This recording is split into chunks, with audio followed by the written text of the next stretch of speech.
के लिए अब बड़ी खुशखबरी है। दिल्ली की रेखा गुप्ता सरकार ने बड़ा ऐलान किया है।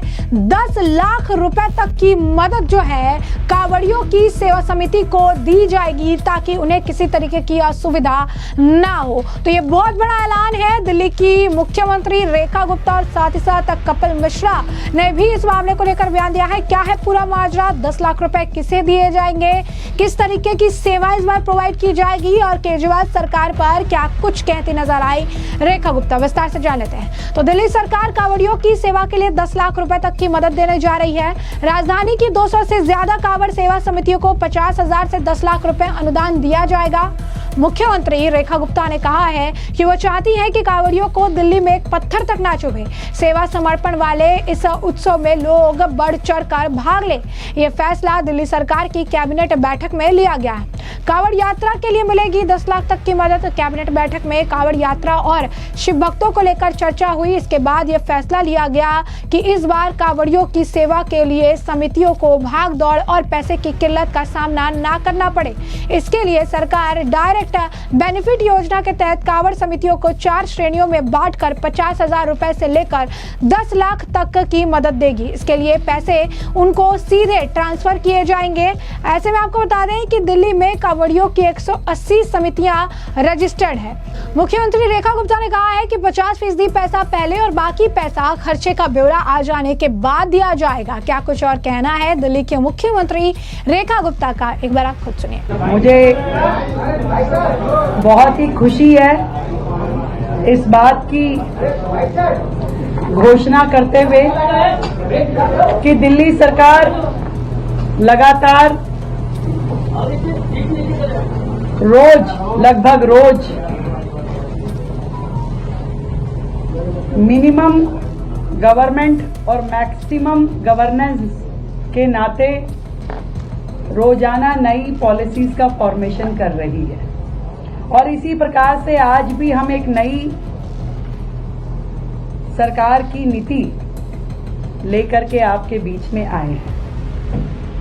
हम सब जानते हैं कि सावन माह में कांवड़ यात्री जाते भी हैं और उसके बाद में वापस आते हैं। और ये इतना बड़ा एक धार्मिक उत्सव रहता है जिसके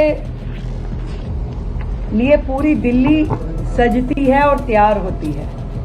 अनेकों संस्थाएं इसमें लग करके हजारों कांवड़ यात्री जो दिल्ली में आते हैं उनका स्वागत करती है, उनकी सेवा करती है। और मुझे खुशी है कि आज की हमने इस कैबिनेट में जो हमारी आज कैबिनेट की उसमें एक ऐतिहासिक फैसला लिया है।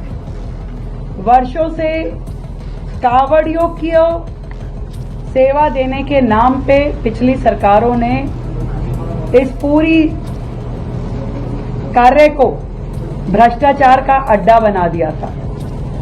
पूरी की पूरी दिल्ली में टेंट की सेवा देंगे, बाकी चीजें करेंगे, इस नाम से टेंडर किए जाते थे और मात्र 2 या 3 लोग पूरी दिल्ली के वो टेंडर उठा लेते थे और उसके बाद वो सब लेटिंग कर देते थे।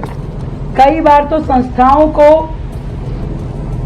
ये कह देते थे आप अपने आप करा लीजिए, हम आपको ये दे सकते हैं। यानी कि सरकार खर्चती थी 500 रुपए और नीचे जो लाभ था वो 100 रुपए का भी नहीं पहुंचता था। इस प्रकार की स्थितियां थी और इस पूरे आयोजन में करोड़ों रुपए खर्च किए जाते थे सरकार के द्वारा। जनता तक वो लाभ पहुंचता नहीं था, सरकारें खर्चती थी, जाता कहां था? ये बहुत बड़ा प्रश्न है। अभी भी जब हमने कांवड़ यात्रियों की उन समितियों को बुलाया और उनसे चर्चा करी कि आपको क्या क्या समस्याएं आती है, तो उन्होंने बताया कि आखिरी दिन तक भी टेंट लग नहीं पाते थे। वाटर प्रूफिंग टेंट लगने में समय लगता था क्योंकि सरकार टेंडर करती थी, वो उठते नहीं थे या वो कम रेट पे जाते थे। और पूरे उस प्रोसेस में जो कांवड़ समितियां होती थी वो इंतजार करती रहती थी कि कब हमें ठेकेदार अलॉट होगा, कब हमारा काम शुरू होगा, कब खत्म होगा। और इस सारे के सारे प्रकरण में वो लोग इतना हैरेस हो जाते थे कि सरकार की जो कावड़ में दी हुई सहायता भी उनके लिए शून्य हो जाती थी। और इस पूरी प्रक्रिया को सुधारने के लिए कभी पिछली सरकारों के द्वारा कोई रिफॉर्म, कोई सजेशन जनता से लिए नहीं गए, कभी उस पर काम किया नहीं गया। मुझे बहुत खुशी है कि उस सारे भ्रष्टाचार को खत्म करते हुए हम लोगों ने तय किया है कि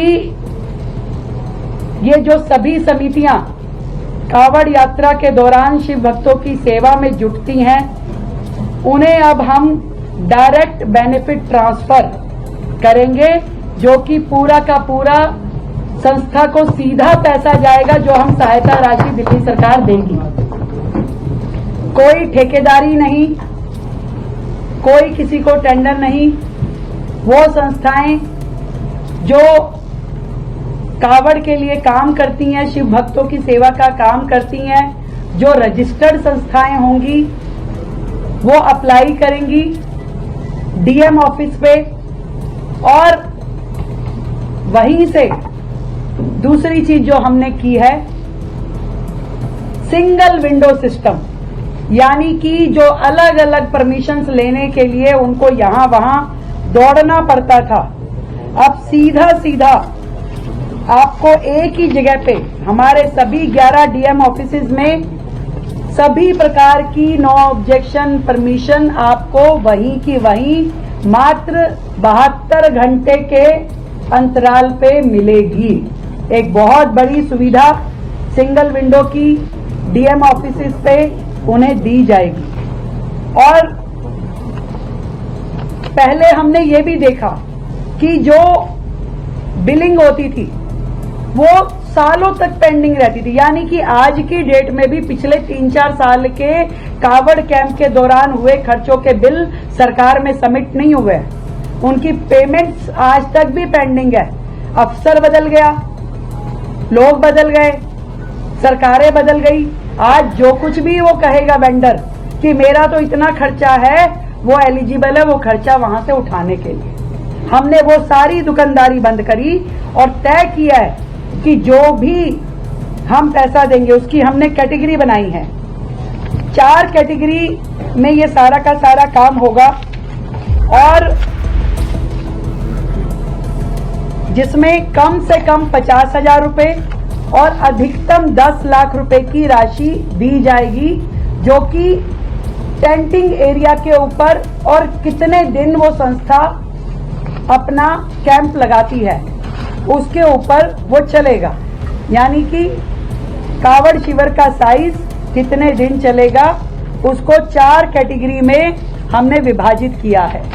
और हम इसको पूरी तरीके से 50% पेमेंट पहले देंगे और 50% पेमेंट कार्यक्रम होने के बाद, जो कि तयशुदा लिमिट में 3 महीने के अंदर अंदर ये पूरा अकाउंट क्लोज करना होगा। पीछे समिति को अपने यूटिलाइजेशन सर्टिफिकेट और बिल जमा कराने होंगे और सरकार को 3 महीने के से पहले पेमेंट करके सारे अकाउंट्स क्लियर करने होंगे, ताकि उससे आगे वो चीजें पेंडिंग जोन में ना जाएं और उसमें किसी भी तरह की कंफ्यूजन या भुलेखा ना हो। तो ये सारी की सारी डायरेक्ट बेनिफिट ट्रांसफर के माध्यम से पूरा लाभ सरकार का एक रुपया जो सरकार इस मद में खर्चेगी वो सीधा सीधा समितियों के पास जाएगा। और समिति भी वो जो रजिस्टर्ड है। इसमें यह प्रश्न आ सकता है कि जो समितियां अभी रजिस्टर्ड नहीं है उनका क्या है।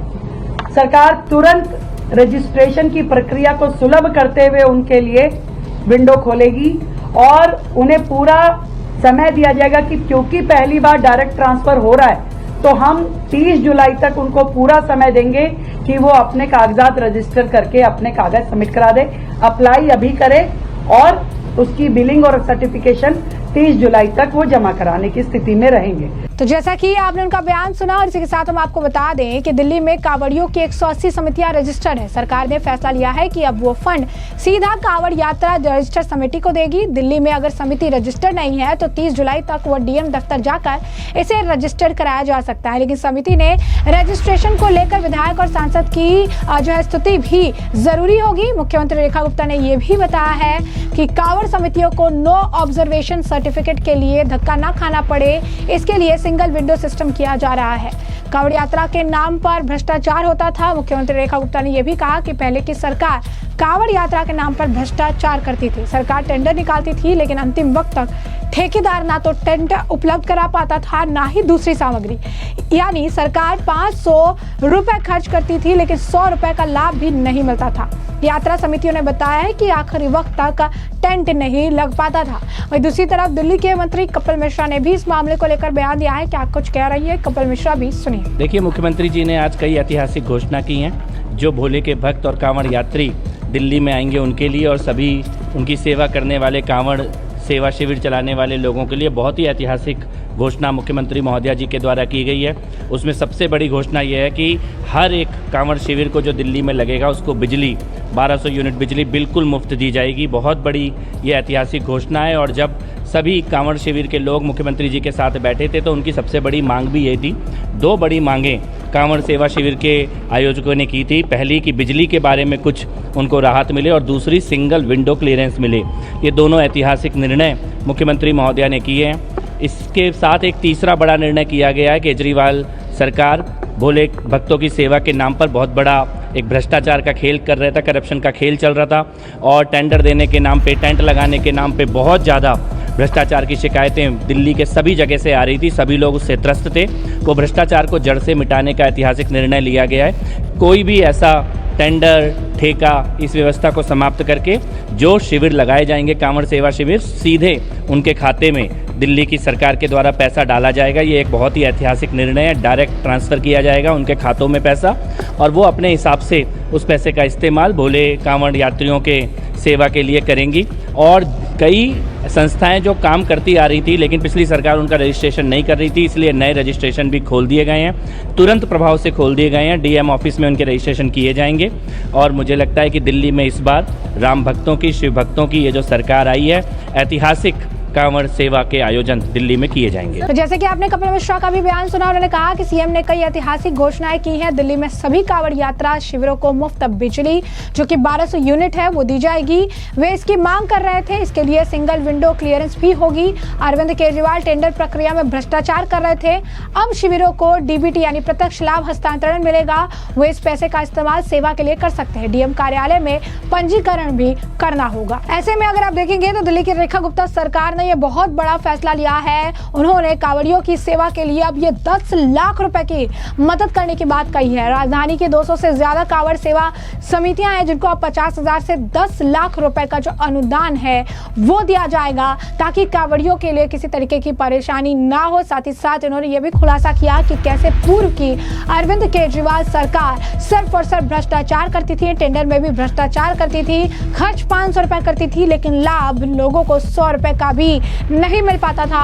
लेकिन रेखा गुप्ता की सरकार ऐसा नहीं होने देगी। रेखा गुप्ता की सरकार ने अब इसे लेकर ठान लिया है कि जो भी परेशानियां थी उन सभी का समाधान करते हुए, इनका निस्तारण करते हुए अब जो है 10 लाख रुपए तक की मदद इन जो भी आप कह सकते हैं कि कांवड़ समितियां हैं उन्हें दी जाएगी। और इस चीज का ध्यान रखा जाएगा कि कांवड़ियों को किसी भी चीज की असुविधा ना होने पाए। तो ऐसे में हमने आपको जो पूरा मामला है विस्तार से बताया है कि ये पूरा मामला क्या है, क्या कुछ रेखा गुप्ता ने कहा, ये भी आपने सुना और कपिल मिश्रा का बयान भी आपने सुना है। तो अब इस पूरे मामले पर आपकी भी जो राय हो हमें कमेंट सेक्शन में कमेंट करके जरूर से जरूर साझा करिएगा। धन्यवाद।